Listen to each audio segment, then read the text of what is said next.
Personalized digital marketing ang pakay ng Digital Congress ngayong taon. Kung paano nila gagawin yon, alamin sa agenda report ni Paulo Barcelon. Tampok ngayong Digicon 2025 ang mga bagong pananaw sa digital marketing na sumesentro sa mas personalized na marketing experiences para sa mga produkto at serbisyo. Binigyang diin ng mga eksperto kung paano binabago ng data at teknolohiya ang paraan ng pakikipag-ugnay ng mga brand sa mga tao. Ayon kay Public Policy at Emerging Tech expert Dex Hunter Torek, panahon na para ang mga solusyon ay gawing natatangi at angkop sa bawat individual, hindi na sa iisa lang na pamantayan tulad ng nakaraan. Binigyang diin din ni Torek na kailangan ng mga bagong uri ng pinuno, mga leader na kayang makipagsabayan sa kompleksyon ng makabagong panahon ng artificial intelligence at teknolohiya.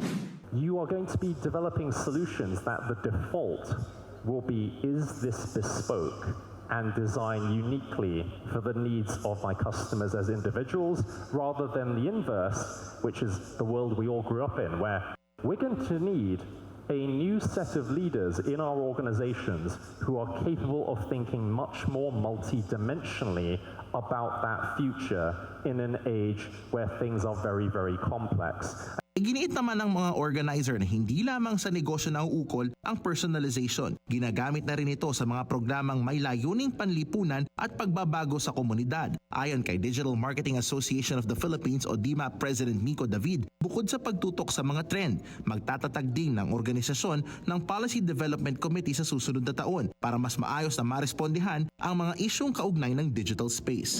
We can really just expect a lot of this to really apply in the output that we see, whether for brands, even for social causes. So we have a few companies here, agencies even, that do it for social good. Nasa 2,000 delegado mula sa iba't ibang sektor kabilang ang advertising, media at marketing ang dumalo sa komperensya na bahagi ng ika-10 anibersaryo ng Digicon. Magtatagal ang event hanggang October 17. Para sa agenda, Paulo Barcelon, Billionario News Channel.